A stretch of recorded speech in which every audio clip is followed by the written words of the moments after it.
Welcome, everybody, to USC Postgame Live here at the Voice of College Football, our Sunday review show coming at you every Sunday, 8 p.m. Eastern, 5 p.m. Pacific. You might notice a different background for me, as well as a different background on the screen. Nice new thumbnail created by our Voice of College Football team. But my background, personally, this is not the same room. I'm now coming to you from beautiful Thornton, Colorado. The Zemek family moving from Phoenix, Arizona to Thornton, Colorado this past week. So just in case you're curious, that's it. So still in the West, but now in the Mountain Time Zone the whole year, and looking forward to continuing to deliver you the USC content you crave here at the Voice of College Football. A little housekeeping as before we get started, and that is, as usual, for our Sunday shows, also for our Tuesday shows, which are 10 Eastern, 7 Pacific,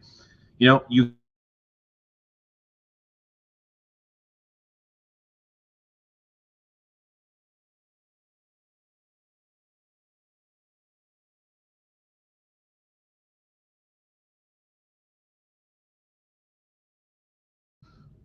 So, with that in mind, if you want a second hour or third hour, you know what to do.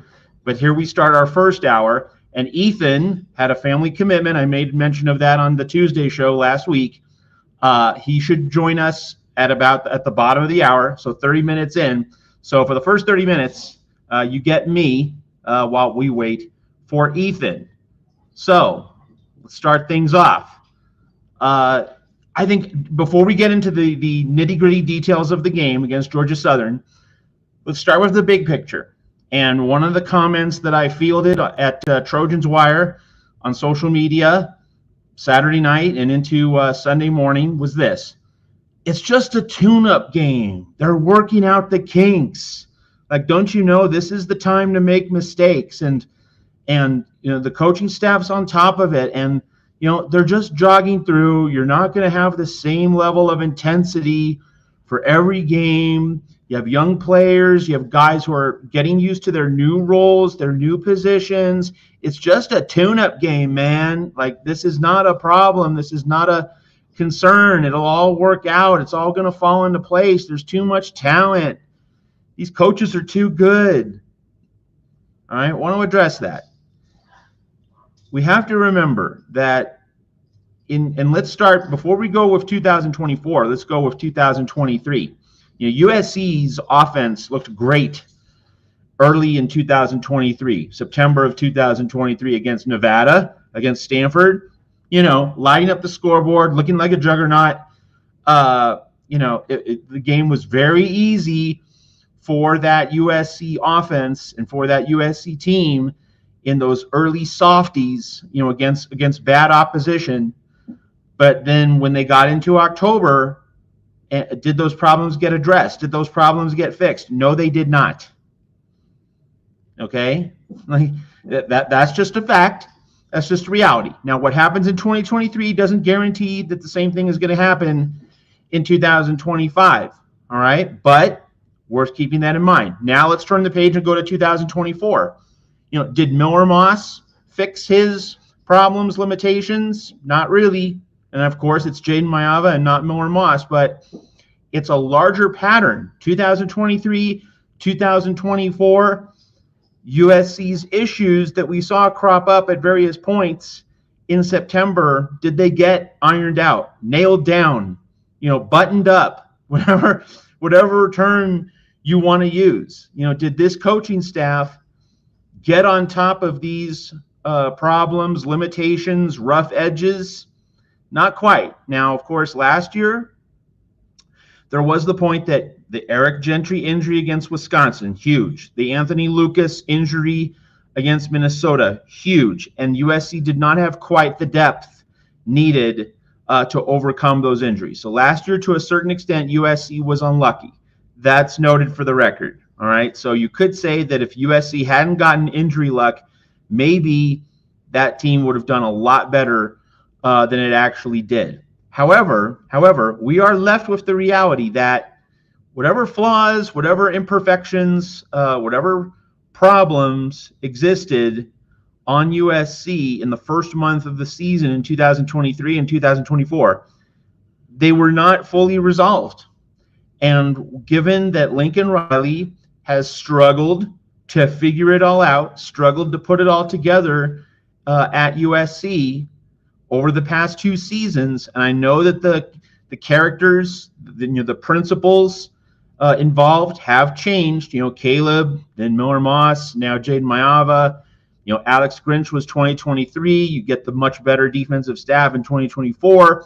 You've switched strength coaches this season. So many different changes, lots of churn. So you could say that to some extent things are different. But when you've struggled for 2 full seasons to really put it all together, should we just give Lincoln Riley the benefit of the doubt? I'm talking to the fans who are saying, oh, it's just a tune-up, man. Nah, no problem. It's all going to work itself out. Has Lincoln Riley earned that kind of benefit of the doubt? Just let it sit there. Just let it sit there, okay? And, when I did the show with Tim Prangley last year, you all know, if you watched Tim and myself, and many of you did, here on the USC channel, the Voice of College Football, you knew that I was the bad cop. Tim was the good cop. I was the pessimist. Tim was the optimist. We'd put our different spins on the same situations at USC. I'm not trying to rain on your parade as USC fans. I'm not trying to rain on Tim's parade. I'm not trying to rain on anyone's parade. I have my views, but remember, I want USC to do well. I value USC doing well a lot more than I value being correct.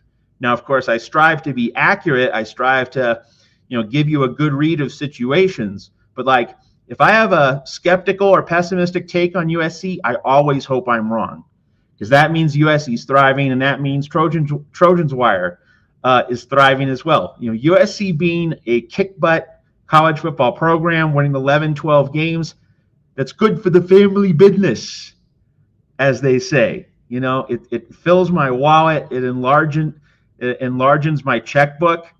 I want that. So I value that more than being right. But, you come here to the USC channel at the Voice of College Football not to get theme warning, Clay Helton style sunshine pumping. And of course, we'll talk about Clay Helton and Georgia Southern in a moment. You don't come here to get sunshine pumping. If the sky's gray, it's gray. Okay? And I need to call it that way. I need to call it as I see it. And maybe I am wrong. I have been wrong. I will continue to be wrong. But I have to give you the world of USC football as I see it. Can't cut corners. Can't pull punches. I'm not going to go out of my way to throw shade at somebody. All right? But if criticism is merited, you got to criticize. And not to tear someone down, not fight a war of personalities or egos, but just if a part of the football program, the football team, the coaching staff, some significant part of the operation isn't doing as well as I feel it should be, you know what? That needs to be said. And I think a lot of USC fans have high standards. They want that truth. They don't live in that Clay Helton world of sunshine pumping. You're not going to get that from me. And that's one of the things I really like about the USC fan base. But to the segment of people who are saying, oh, it's just a tune-up game. It's just a warm-up game. Don't worry. Gosh, you're freaking out. Don't you know how sports works? You're not gonna play these games as hard. That's my response. That Lincoln Riley has not earned the benefit of the doubt, and I think that's a pretty uncontroversial thing to say. But it does kind of rub against. And it creates some friction with this view from a segment of fans who say, oh, it's just a tune-up, man. Stop worrying, man. Chill out, man. See, I just think that has to be pushed back against. And now let's segue into the Georgia Southern game and the welcome back to Clay Helton. So first off, not a whole lot needs to be said about the offense. We know that Georgia Southern's defense is atrocious. USC could have picked its number in this game, and 59, frankly, is a modest point total. It's 14 points less than Missouri State. I frankly was expecting USC to score in the 60s. But anyway, 59 points is fine, and USC got all the yards and moved the ball very easily. Georgia Southern does not have anyone on defense to really test USC. So this was a breeze for USC's offense. All the drama, all the intrigue is on the defensive side of the ball as we head into week 3. And remember, Tuesday night is when we preview games here at the USC channel at the Voice of College Football. The Sunday shows are for the reviews, looking back. And again, Ethan Inman's going to join us at the bottom of the hour, coming from his family commitment. As we look back at the Georgia Southern game, all the drama was on the defensive side of the ball. And as we get into that theme of, oh, it was just a tune-up game, don't be too worried. Here's why I'm concerned. This was game 2. This was not game 1. This was game 2.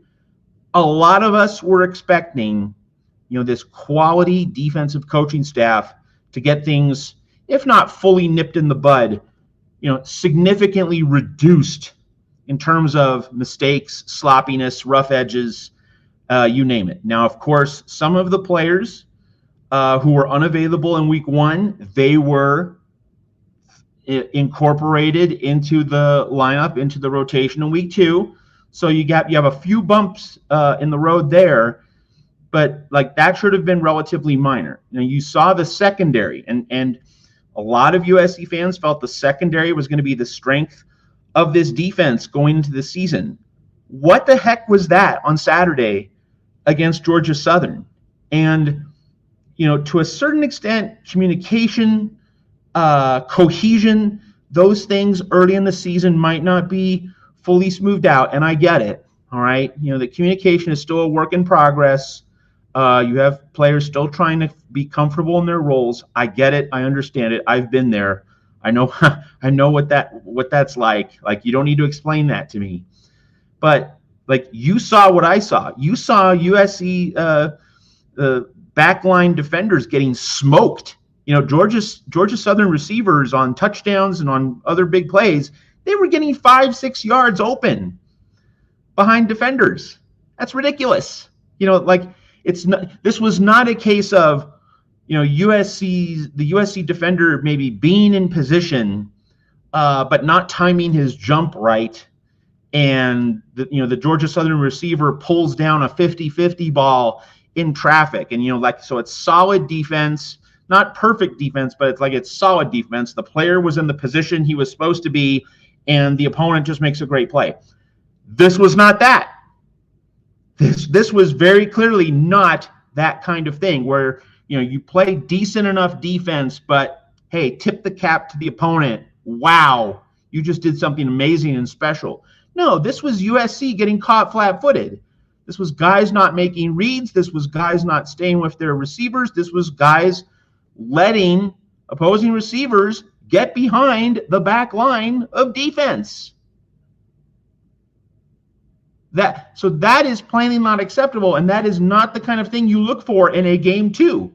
You would think that after game 1 and all of the rough edges that were part of that USC would make, maybe not, would not have everything totally figured out, but you'd make a step forward. This was not a step forward for the USC defense. You cannot say, well, USC's defense clearly got better in this game. You cannot say that. I mean, Georgia Southern scored more points than Missouri State did, and Georgia Southern dropped a wide open 4th down screen pass that would have gotten a 1st down.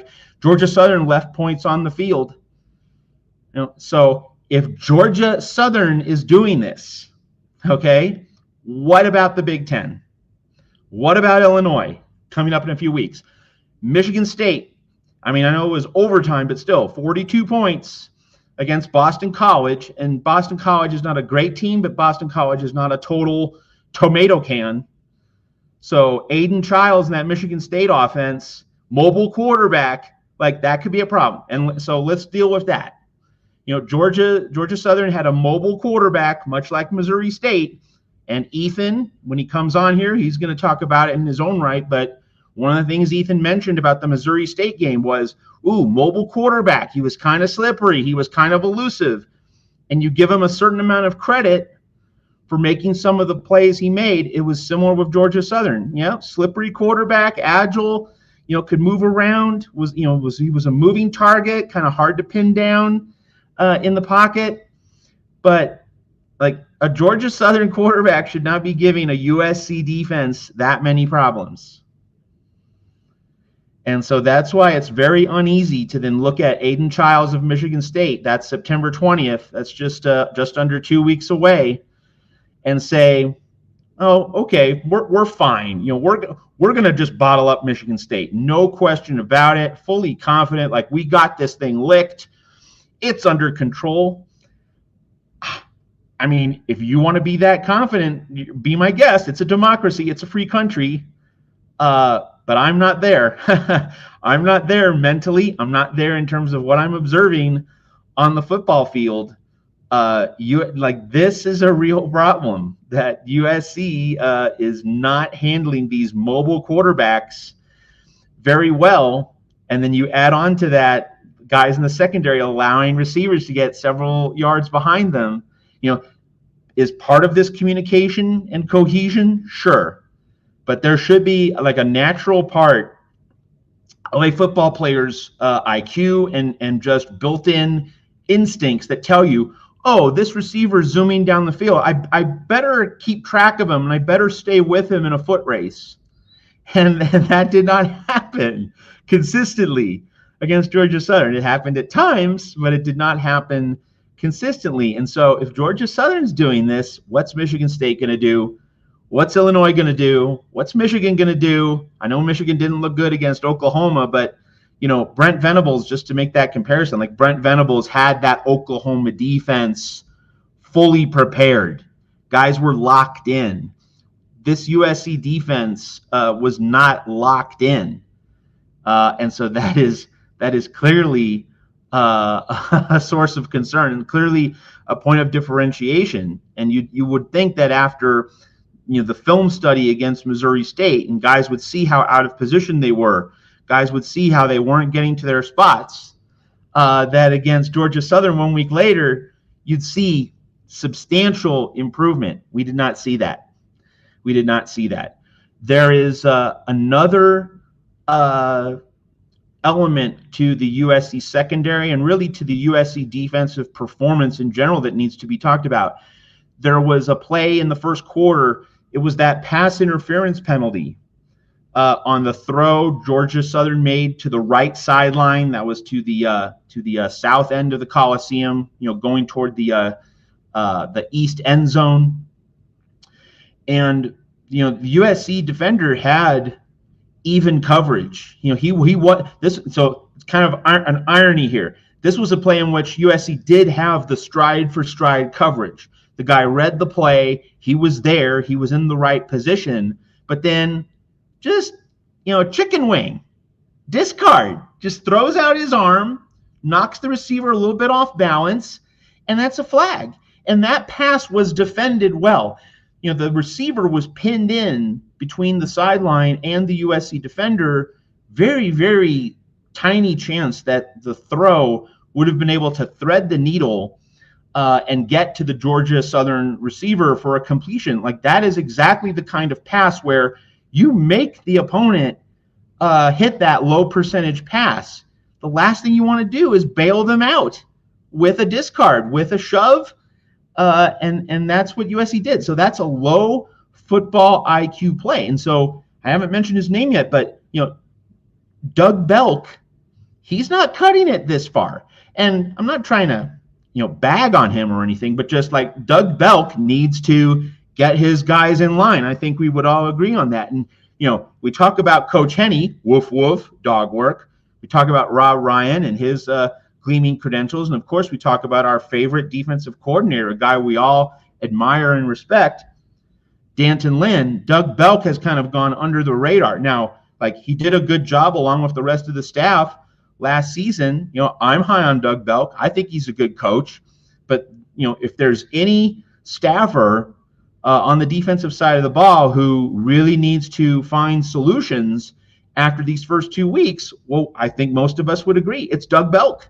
Doug Belk needs to get these guys much sharper, much more in tune with what they need to do, how they communicate, the whole ball of wax. And that underscores another point here at the Voice of College Football as we talk about the USC defense and the concerns that we have about it.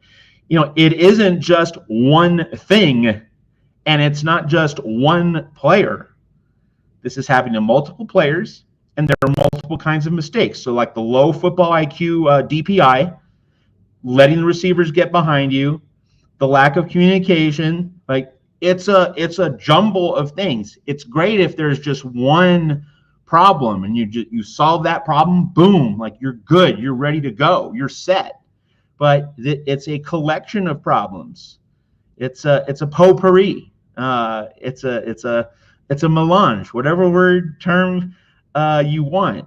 The fact that it's a lot of different things all happening at once, that adds to the concern about the USC secondary and the USC defense. So just a tune-up game, man. They'll figure it out. It's all right. They'll rev it up against Purdue, Michigan State, Illinois.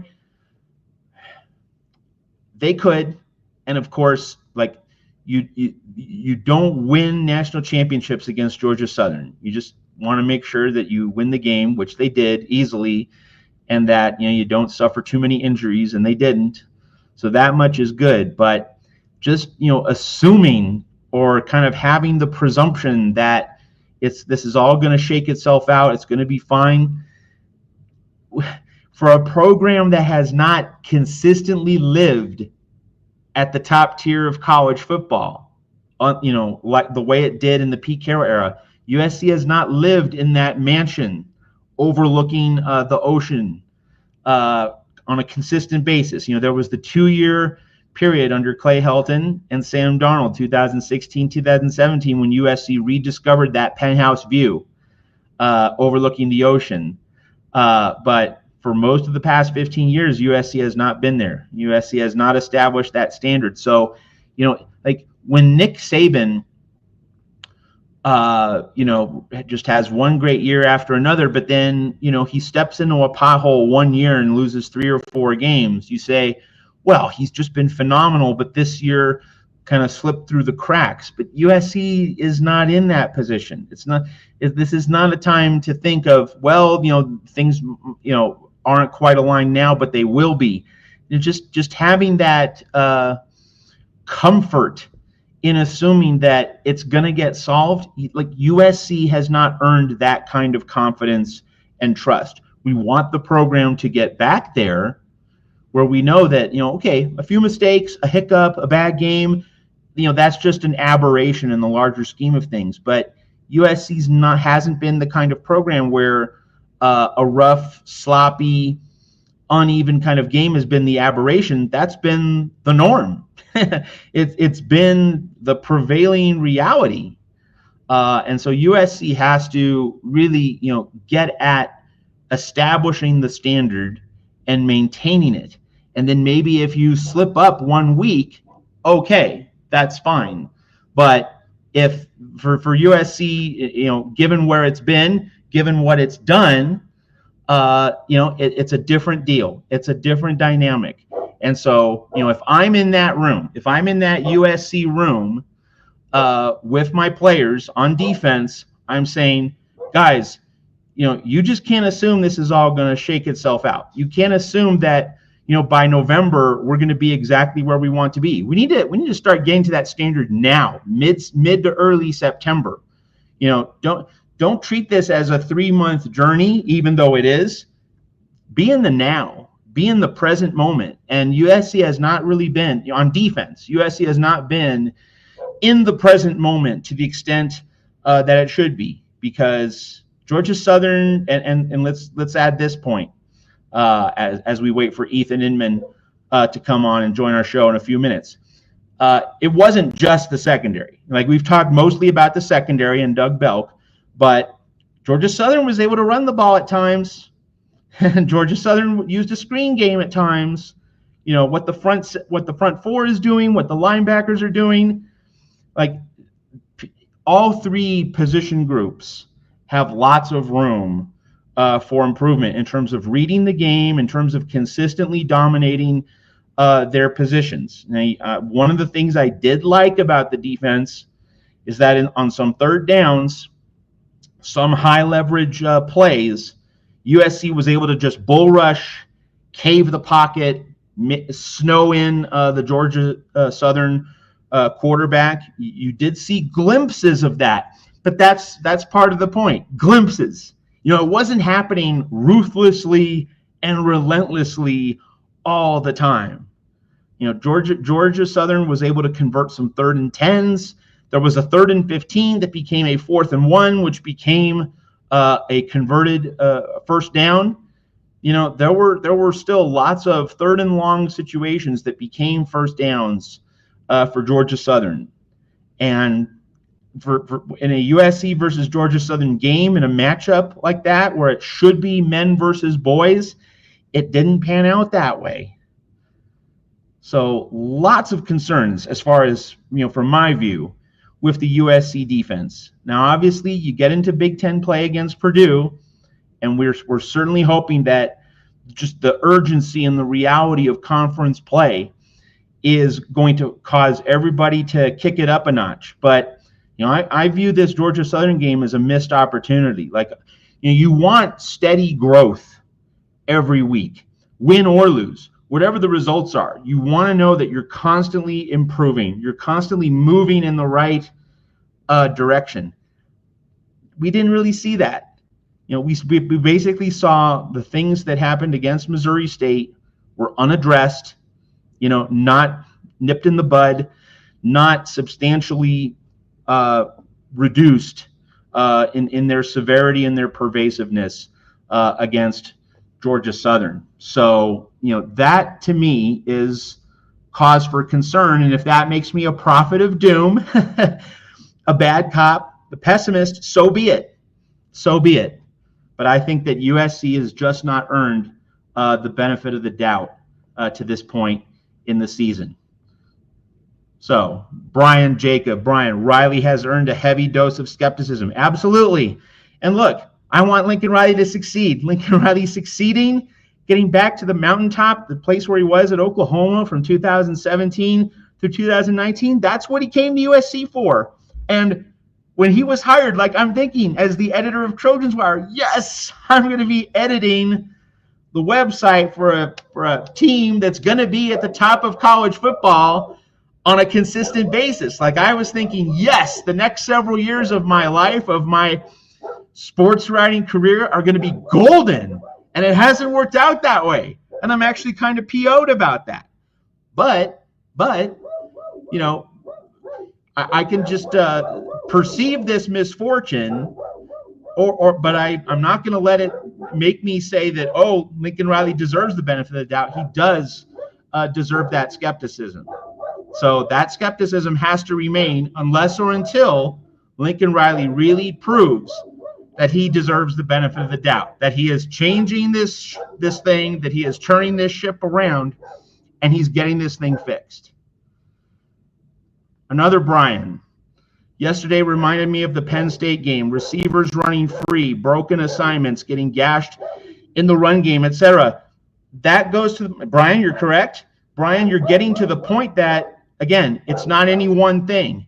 It was a little of several different things. It wasn't just one problem, and it wasn't just one unit, one position group on defense. There was a little bit of everything. And so that has to be a source of concern, that this is not a narrow thing. This is a pervasive thing. This is an extensive thing. And that is part of the reality of the situation at USC with this defense. So, good points from the chat, good points from everything.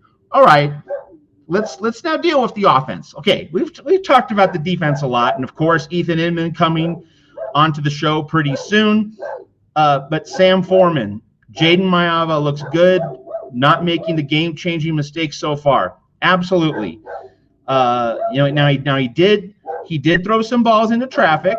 All right, but I do see Jaden Mayava processing the game, studying the game in a healthy way. I don't know if other people noticed this, but there was a play midway through the game. USC was driving near the Georgia Southern red zone, and Maiava was looking downfield, and you could just see him. He was holding the ball with his normal position, his normal technique, but then as he looked down the field and he saw like a particular angle open up, he slightly adjusted his release point. He slightly changed his arm angle when he made a throw, and he completed the pass. And like, so, we see Patrick Mahomes adjust his arm angle all the time. I'm not saying Jaden Maiava is the next Patrick Mahomes, but just there was a certain level of awareness. There was a certain, visual acuity on the field that, I need to slightly alter my delivery to get the ball where I need to put it, so that the gears are turning, and you see a fertile football mind doing what he needs to do to get the ball to his receiver. And I didn't see quite that same thought process from Jaden Maiava last season at USC. So in the off season, he's become a smarter quarterback.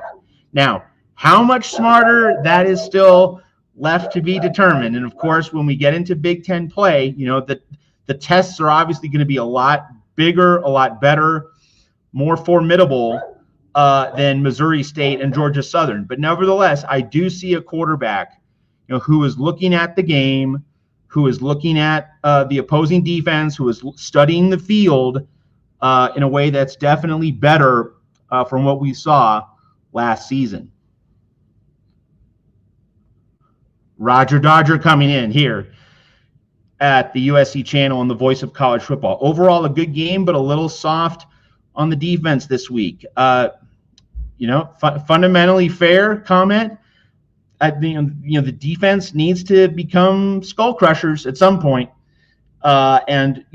This is another big picture element to consider here, that, the Big Ten is going to have pretty good defenses. Maybe not 100%, but, the most of the defenses in the Big Ten are pretty good. Like, Iowa's defense is pretty good. Iowa's offense is atrocious. We saw that in Iowa's loss to Iowa State. But Iowa's defense is good. That's a good defense. It's going to be a lot harder to manage to move the ball, make the same kinds of plays, the same kinds of decisions against Iowa that USC and Jaden Maiava have been able to make against Missouri State and Georgia Southern. So what's going to be interesting is that, USC is probably at some point in the season going to play a 24-20, 20-17 kind of game.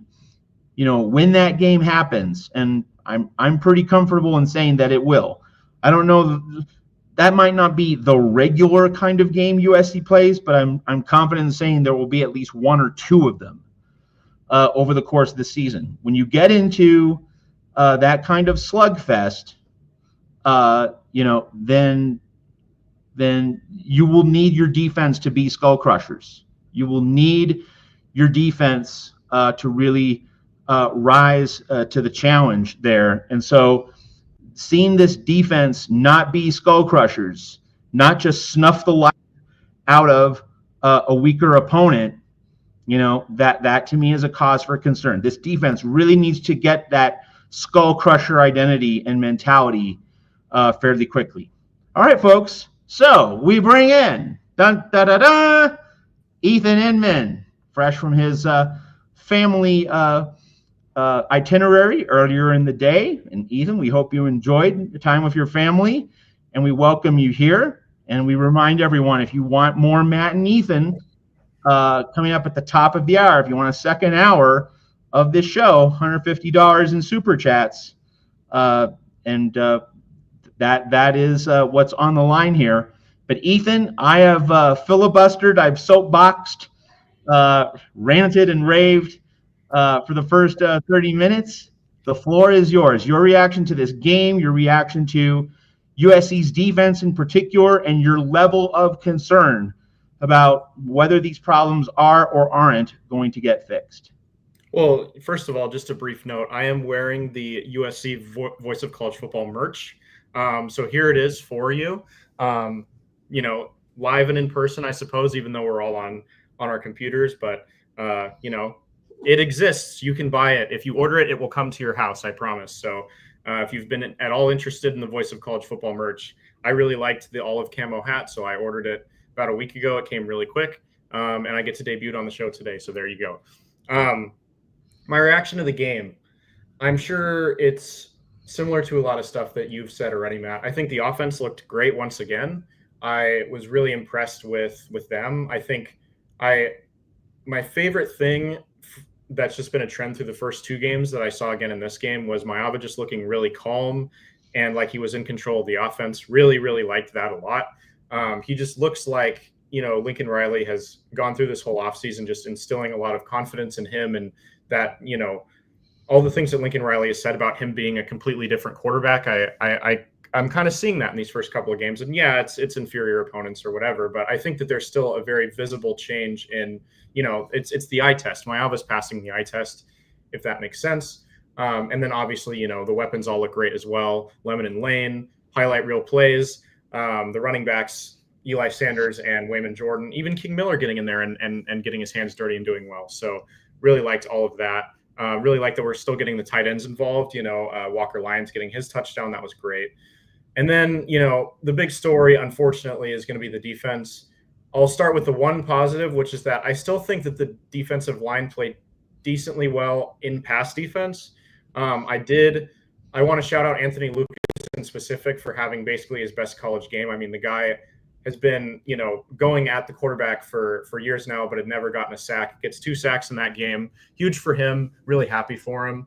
And, he looks like a monster this year. He looks like he's really improved. And, we're still getting to the quarterback, still getting a lot of pressure on the quarterback. It feels like, don't really feel like the defensive line's done that good in run defense, nor has the rest of the defense really in general, especially in that game when, Fresno State really honestly limited Georgia Southern's offense a lot better in both facets, but in run defense specifically, Georgia Southern really couldn't get anything going against Fresno State. And then against USC, they kind of, it's not like they were running for 80-yard touchdowns, but it seemed like they were getting 5 to 10 yards every play. So I didn't like to see that at all. And then, the big story, of course, is the secondary just getting completely shredded. I mean, to me, there's really just no bright spot on the secondary at all anymore. DeCarlos Nicholson has kind of established himself as the number one corner, and he gets the interception. But apart from that, I mean, Bishop Fitzgerald coming off a great game in the first game, got dominated. The linebackers outside of Eric Gentry aren't doing much. The rest of the safeties in the corner is getting dominated. Chasen Johnson didn't look too great. I feel like I think we're missing I'm sure we're missing Prophet Brown quite a bit. I hope Alex Graham can come in next week and make an immediate impact. That's my hope, given that he was working with the ones. And I think we're also missing some of the guys that departed. I mean, Achille Arnold was a great player for this defense, and he's gone. Easton Mascarenas Arnold is now, he made the Browns 53-man roster. So he was obviously, no scrub either. But I don't know. It just feels like we lost some guys that we haven't really developed the talent to replace. And so I'm really worried, come future games, because if, Georgia Southern can kind of have whatever they want in terms of passing offense, then, when we play against these Big Ten teams, I'm concerned to see what they're going to do, because I mean, I sent a text to one of my close friends who's a USC football fan that I feel like really sums it up, where I was like, I think that our offense has a chance to be on like 2022 Caleb Williams level if Maava can stay as confident as he's looked. But at the same time, I feel like our defense could be in a similar spot as well. And that's like my biggest concern, is that we waste another generational offense again because our secondary just gets shredded every game. So yeah, that's kind of where I'm at. Obviously, not insanely doom and gloom, just because we won the game, and until you start losing is when it gets real concerning. But Yeah, not really. The eye test hasn't looked great at all for the secondary and specifically. Oh, and also one last thing to add is didn't really like the discipline either. Lots of penalties on all across the defense, on the defensive line as well, and just yeah, lots of hands to the face, lots of pass interference. We just got to be more disciplined, especially, we've talked a lot in the first week about culture and how this team appears to be changing the culture. Like part of culture is not being hot headed. It's, being calm, not getting egged on by the other team, just like, handling your business and, not getting too frustrated. And I feel like they kind of let Georgia Southern frustrate them a little bit. Like there's a few times where it felt like they were going to fight. And I was like, there's no reason for us to fight Georgia Southern. Like we're showing them, we're running them out of the Coliseum on the scoreboard. Like, even though the defense wasn't doing great, like there's no reason to be reacting in this way. So that was also a concern for me in terms of like a non-football intangible thing. But yeah, that's kind of my overarching opinions on all of it, I think. A lot to chew on, Ethan. One of the things you said that just made me think a little bit was that, USC might really be missing Prophet Brown a lot. It does go to the point, though, that, if you're trying to say that you're just one player away, it feels a lot like, and I know you're not saying that, but other people might say that. Coaches might say that. You just need one guy, to step up. We're missing this one key piece. Now, like quarterback is kind of in its own universe. Obviously, you need the quarterback. That's a one-player situation where you have to have your guy at that one spot. But elsewhere on the defense or on a larger roster, saying that you're one player away can feel an awful lot like, well, we were just one play away from being, 10-2. We were just 3 or 4 plays away from making the playoff, but you were a 6-6 team. So when I think about last year's team, I mentioned this, the Eric Gentry injury against Wisconsin, and then the Anthony Lucas injury against Minnesota. Those were 2 key injuries, but when you're a 6-6 team, I don't think you walk away from the season saying, well, if we just had those 1 or 2 guys, it all would have worked out. Like, I don't think sports and including college football really work that way. So, we don't want to think of this USC defense as a unit, which is so dependent on one guy. I mean, this is a larger, much more holistic thing. Where do you think it starts in terms of D'Anton Lynn, getting this full unit? This is not about 1 or 2 guys because it's pervasive. Where does D'Anton Lynn begin to make the kind of wholesale, large-scale corrections to get this unit to lock in, be focused, and play much closer to the ceiling of its capabilities? Well, I think it starts with kind of what I just mentioned at the end there, is because this is a thing that you can fix like before the next game against Purdue. Is they need to, immediately be having a talk about discipline, and not, if penalties like being offsides, all those things, they can take some time to fix in terms of getting players reacclimated. But like penalties, like not getting frustrated, not hand fighting, like that kind of stuff, like if you really hammer it home, that, is something that I feel like could be fixed. Like I said, there's no reason for us to be scrapping with Georgia Southern. There's, these Georgia, I think of several plays, including with, a Bishop Fitzgerald, the touchdown on Bishop Fitzgerald sticks out to me. But just generally where like we're kind of all over these Georgia Southern receivers and getting scored on, or they're making catches anyway. Like, it's just kind of, the proof is in the pudding there that like there's no need to be committing these pointless pass interference penalties. And so I just think that is going to be one thing that they hammer home on, because like I said, like if the players, you can't develop freshmen or inexperienced guys. You can't add a year of experience under their belt in a week, obviously. But one thing you can do is start to try to change their attitude and say, hey, we need to calm down a little bit. Like, if you make a mistake, it's not the end of the world, because we have this great offense. We've gone out and proven that. the offense will try to pick you up, like your teammates are going to pick you up. Your fellow teammates on the defense are going to pick you up. Just don't, let it snowball. Don't let that frustrating moment turn into a frustrating game where you're committing a lot of penalties and, doing a lot of hand fighting and just all that kind of stuff. And then I think it's going to take, in addition to that, I think, Dan Lynn should challenge some of the defensive veterans to step up. I think DeCarlos Nicholson and Chasen Johnson's still pretty young too. There's a lot of youth in the secondary as well. Bishop Fitzgerald's an older guy. DeCarlos Nicholson needs to step up and be a leader for sure, because he's like the one guy at corner that we're like solid on in terms of him being a starter, and the rest is kind of really in rotation and really in flux. And Danton Lynn seems to be trying to figure it out right now, and he's come out and said that he's trying to figure it out.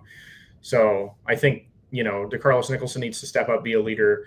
There's, another touchdown that was just miscommunication. That's another thing that can be fixed. I mean, players, a lot of it feels like,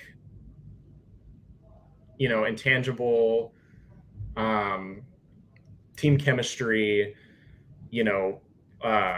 making players feel more comfortable, and not even making them feel more comfortable, just like making them, just like helping them refocus. I think it felt like at moments, the bad moments snowballed into like long drives for Georgia Southern. And like I said, there was like a lot of players rebounding from bad games. It felt like, or from bad moments. It felt like, I didn't really see any of the players who had really clear bad moments early, like rebound and have a good game. It felt like they continued to kind of struggle. So I think a lot of it is honestly mindset. And, the defense wants to go out and perform. It doesn't come from a bad place. It's clear that they, it's because they want to win. They're all competitors, but you kind of need to get them to refocus and all of that, which I think also just grows with time naturally, but it can take some, defensive leadership saying like, hey, we need to not, even if you do mess up, the reaction is not fighting with Georgia Southern or, like arguing with your teammates because there was a blown coverage. That like, I didn't like to see them all kind of like frustrated with each other. Like just have a calm discussion about it, figure it out, and move forward, because you don't want to place blame on your teammates, because then again, it just all starts to snowball. They feel terrible. And then, a bad game turns into a worse game. So it's all about just getting back into it, kind of shrugging it off and attacking the next play as if, it never happened, kind of, I think is what I've seen there. So. All right. More on the other side coming up on USC Postgame Live here at the Voice of College Football. But first, a word from our sponsor. We'll see you in a minute. College football is even more exciting when you've got some action on the line, and the games are even better when you're cashing in. And the Voice of College Football is the place to be to get the greatest value. Start with my picks. 75% against the money line, 58% against the spread, and I've got a 40-plus year track record. 11-0 in the college football playoff for me last year against the money line, 8-3 against the spread. And I'm just the warm-up act. Steve Merrill of Wager Talk is our ace in the hole, show stopper. 7 years with the Voice of College Football, over 30 years in the industry. Steve gives us analysis on all the big games, but you can't miss Steve's weekly under-the-radar pick. 28-12 against the spread the last 3 years. You also get picks from some of our top analysts here at the Voice of College Football, including Corey Bratta, Matt Zemek, and Steve Dace. Check out those numbers. Become a YouTube or Patreon member for just $99 per month. Go to the main channel on YouTube, click join, and then select the betting tier. Do the same thing on Patreon. Make 2025 a winner now.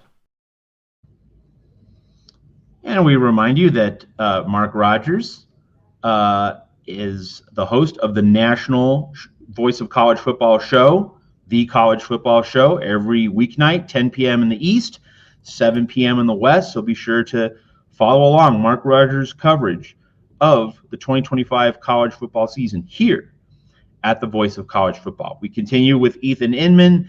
Let's look at the offensive line. So we've talked about the defense a lot. Let's now look at the offensive line and, Georgia Southern's defense is terrible. You told me throughout the week, this is a bad defense. We knew that. So it was going to be buffet style. USC was going to eat on offense. It did.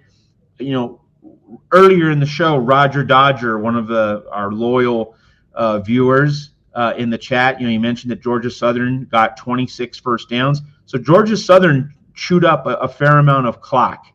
Georgia Southern was able to control the ball to a certain degree. So USC scoring 59 points looks a lot better when you do realize that Georgia Southern kept the ball a decent portion of the game. If USC's defense had gotten off the field a lot more quickly, yeah, you would have seen USC score in the 60s, maybe even once again in the low 70s. So that point is well worth mentioning. But Ethan, Georgia Southern was never going to be a test for this USC offensive line. And so, Tuesday night, we will dive deeper into the matchup with Purdue, and we will also talk a lot more about the Big Ten as well. But just keeping it focused on USC, any concerns at all about the ability of this unit to go from cupcake to Big Ten and kind of make that transition a lot more smoothly than what we saw last year? Now, of course, Michigan is a much tougher Big Ten road opener than Purdue. It's like an Atlantic Ocean size gulf amount of space between those two programs. But nevertheless, it is still a conference opener. It is still a road game. And the challenge posed by Purdue, it's not even a reflection on Purdue. It's more a reflection on Missouri State and Georgia Southern. The level of challenge is going to go up. On a scale of 1 to 10, how concerned are you about this offensive line's ability to just make that transition smoothly and mash and really lean on one of the Big Ten's not that great defensive lines? I'd say right now my concern about the offensive line is like a 4. I just think it's because a lot of my concerned energy has gone to the defense rather than the offensive line. That's not what I expected at the beginning of the season, but that's just ultimately what's happened. I think that they deserve a lot of credit for the first couple of weeks, despite it being weaker opponents. Georgia Southern didn't get any sacks yesterday. That's worth mentioning. So I think, which Georgia Southern's pass defense is a lot better than its run defense. We kind of knew that they were going to dominate the run defense, but they kind of managed to shut down Fresno State's passing game. So, and Fresno State's quarterback is not great, obviously, but so it was good to see, them do great in pass protection as well, not allowing a sack. And I think my one area of concern, the reason why it's a 4 and not a 2 or a 0, is just because it seems like they still haven't quite figured out the personnel yet. I mean, we had the kind of a shocker a couple hours before the game that Micah Banuelos was starting over Alani Noah, and I was just kind of like, what? Alani Noah was the best offensive lineman in the game last week, so why the sudden switch up all of a sudden? And then obviously you have the ongoing center battle as well. I think confidence in Killian O'Connor is building. I mean, he's one of only 3 players who's been a captain both weeks, along with Jade Mayava and Eric Gentry, who are very clearly, the dudes on the offense and defense. So I think, he's played well, confidence in him is building, but yeah, that's just kind of the one thing that does evoke a little bit of concern is when push comes to shove, when the offense is struggling, do we know who we're going to turn to, or are we still figuring that out? That's, kind of what. And Jeff Rodriguez in the chat says Alani Noah was some kind of behavioral thing. That's still concerning, even if, we know he's a good football player. If he's, if we're having to punish him for behavioral issues off the field is just as much a concern as on the field. So hopefully he gets that figured out. But yeah, that's one little bit of concern. I think that they've played well. I think we're really going to start to learn about this offensive line against Purdue.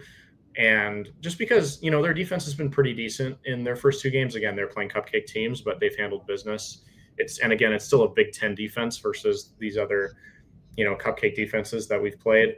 And then, Michigan State as well. So maybe I'll have a little bit more concern after those games. I certainly hope I don't, because I've been pleasantly surprised by the good play by the offensive line thus far and how deep it seems to be. I mean, not deep in the sense that we have a lot of stars, but just that we have a lot of guys who, fans and insiders around the program seem to be excited about, who have put up decent performances these first couple weeks. So it feels similar to the defensive line in that we have a lot of guys who could step up. It's just the concern now is more, do we know who those top guys are? And when push comes to shove, are we going to pick the right ones too? We're recording this show Sunday evening, so we watched a full day of NFL football. I mean, everyone who's watching the show is generally aware of what happened in the NFL. And, one of many notable results was, the Detroit Lions got smacked around by the Packers. And one thing that a lot of people were saying on social media, and it's a pretty valid point, that Dan Campbell had 2 new coordinators with the Lions, and that was going to be a transition. The reason I bring that up, is there any sense of, the defensive staff kind of having to work with Rob Ryan and having a different mix? You also have a different strength coach, different pieces of the puzzle. Is there any sense that, the cohesion of this staff and kind of the way the units work together, that, like what was developed with Matt Entz might not exist in the same way with Rob Ryan, and maybe this is just kind of a slower walk. It's a slower developmental arc. Also, the other thing that I mentioned before you came on, Ethan, was integrating some of the injured players, the guys who didn't play in week 1. A few of them played in week 2, but not all of them. So that is kind of an uneven dynamic there. How much do you think these various uneven puzzle pieces are to kind of identify as reasons for the choppy defensive performances? I think the bringing back the injured players is a good point. I do think that there's been a lot of key players missing on defense, and this week on offense, you missed Prince Strawn and Brian Jackson, who are both, backups. So it's not huge losses there. I mean, you're hoping Prince Strawn's going to compete for that wide receiver 3 job, but, he hasn't really established himself, and he didn't really establish himself in that position week 1. So, wasn't listed as the starter. That was Sanu Kynes, obviously. So, the offense just hasn't really been missing anybody significant, whereas the defense has. In terms of like the staff, I don't know. I mean, the best idea that I can get is, looking a couple of miles north at what Matt Entz is doing at Fresno State. And like week 1 didn't look great. The next 2 weeks, generally positive results against Georgia Southern, and then against, Oregon State. Oregon State is still technically in a bigger conference than Fresno State. I mean, they're going to be conference rivals next year, but and defensively they seem solid. And it's also year 1. So, and it's a very, very wide open Mountain West too. I mean, I think we could be talking about Fresno State in competition for the Mountain West title, and that's not necessarily because I think they're great. It's just because I don't think the Mountain West is very good this year. But I don't know. I don't think, because I feel like the defensive line has been impressive, and Coach Henney has done a good job there. I don't feel like I've seen.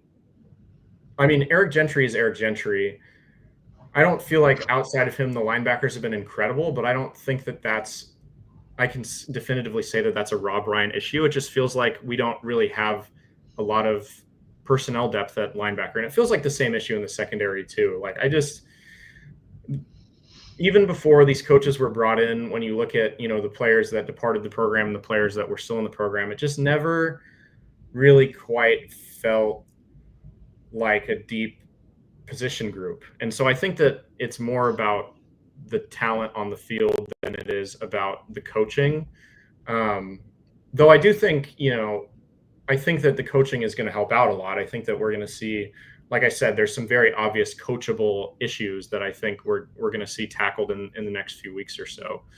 We're obviously also seeing what the departure of Dan Lynn from UCLA is doing to that program. So that's just more evidence that Dan Lynn is a very good football coach.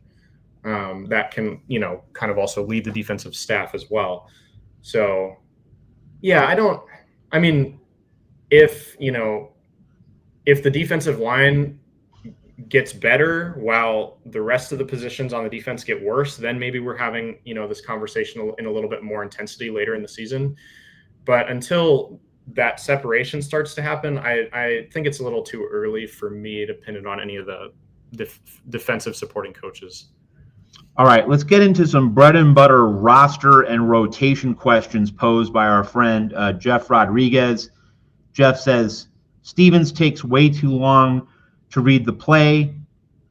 Not sure, but he's just not good enough. Maybe give Walker a try and pull Ramsey out of the nickel to help manage the defense better. Ramsey is becoming anonymous, not playing his normal spot. Your takes on those roster and rotation considerations on defense? I think the point about Kamari Ramsey is true. I just don't feel like watching the games, his name is being called that much. I don't feel like, he's still making good tackles, and so is Eric Gentry. Like, they're still two of the best tacklers on the defense, but I feel like his impact really has shrunk quite a bit. So, and that also could be because, offenses know that, like, hey, there's a dog here and a dog here, and, the defensive line is pretty good, and then everywhere else there's holes. It could be offensive game plan as well. I think that's worth considering. And yeah, I think his point about Desmond Stevens is also true. Desmond Stevens is another player who struggled with discipline quite a bit in the game, and Jaden Walker has looked pretty impressive. He had a pretty impressive tackle for loss in that game. He looks really fast. He looks really decisive. So I think that he's a player that very well could have an impact on this defense this year. And maybe I think Jeff's suggestion is well worth a shot. Well, the coaches obviously see more of these players, and so maybe Jaden Walker's a little less consistent than they would like. But I think to some degree, if these veterans keep struggling, you'll see them turn it over to the younger guys a little bit, because there's a lot of speed and a lot of youth on the defense for sure. All right, folks. Well, we say that we guarantee you an hour, and then if you want a second hour, we need that super chat help. Well, we're an hour into the show. Super chats haven't been flowing at the level that we need, so we're going to call it a night. So we're going to remind you that Tuesdays are our game preview show. So Tuesday night at 7 p.m. In Los Angeles and the rest of the West Coast, we will preview the Purdue game. Lots of juicy storylines, not just because it's the conference opener, not just because it's the first Big Ten road game and USC notoriously struggled on those trips to the Midwest, but also because you have a guy named Josh Henson. We all know him well at USC. He's Purdue's offensive coordinator. So, the inside info battle, USC knows Josh. Josh knows USC. How's that going to work? Roster questions, lineup questions. We're going to, we've begun to examine those right now, thanks to Jeff Rodriguez. But we're going to go deeper on those questions Tuesday night as we preview Purdue. And we'll also look at a little bit at the Big Ten, see what's going on around the Big Ten Conference. So that's coming up Tuesday as we get into the Big Ten schedule, the meat of USC's schedule. Very much looking forward to that. So that's just 2 days away here at the Voice of College Football. A reminder, look at that snappy, jazzy, very attractive Voice of College Football hat, the camo, the USC. So you go to vocfb.com/shop. You can get one of those bad boys. And if you purchase one, it helps Ethan and myself. It helps the USC channel. And it helps Mark Rogers and this larger company, the Voice of College Football. We didn't have VOCFB, the larger entity, we wouldn't have this show. So if you want to support not just us, not just the USC channel, but the whole Voice of College Football, get one of those nice, snappy-looking hats that Ethan purchased, that Ethan is modeling. for everyone. That's at vocfb.com/shop. I think that's all the housekeeping that we had. So we'll see you in 2 days on Tuesday to preview the Purdue game. Thanks for joining us tonight in the Voice of College Football. Have a lovely Sunday evening. See you in a couple days. And of course, as always, fight on.